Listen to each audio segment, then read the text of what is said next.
জিলহজ মাসের প্রথম 10 দিন কতই না ফজিলতপূর্ণ দিন।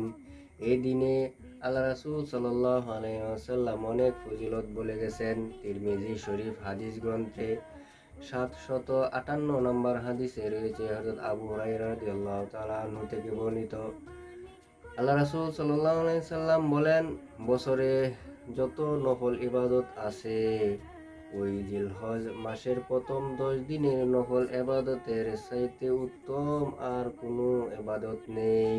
আল্লাহ রাসূল সাল্লাল্লাহু আলাইহি সাল্লাম বলেন, ওই জিলহজ মাসের প্রথম 9 দিন যে ব্যক্তি রোজা রাখবে, প্রত্যেক দিনের রোজার বদলতে 1 বছর রোজা রাখার সমতুল্য সওয়াব পাবে।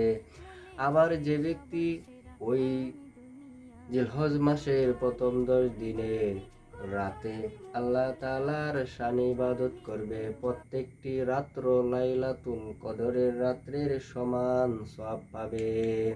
জিলহজ মাসের প্রথম 10 দিন কতই না ফজিলতপূর্ণ দিন। এই দিনে আল্লাহ রাসূল সাল্লাল্লাহু আলাইহি ওয়াসাল্লাম অনেক ফজিলত বলে গেছেন। তিরমিজি শরীফ হাদিস গ্রন্থে 758 নম্বর হাদিসে রয়েছে হযরত আবু হুরায়রা রাদিয়াল্লাহু তাআলা আনহু থেকে বর্ণিত।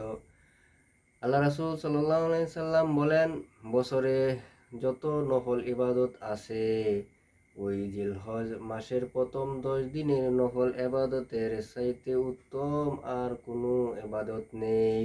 আল্লাহ রাসূল সাল্লাল্লাহু আলাইহি সাল্লাম বলেন, ওই জিলহজ মাসের প্রথম 9 দিন যে ব্যক্তি রোজা রাখবে, প্রত্যেক দিনের রোজার বদলতে 1 বছর রোজা রাখার সমতুল্য সওয়াব পাবে।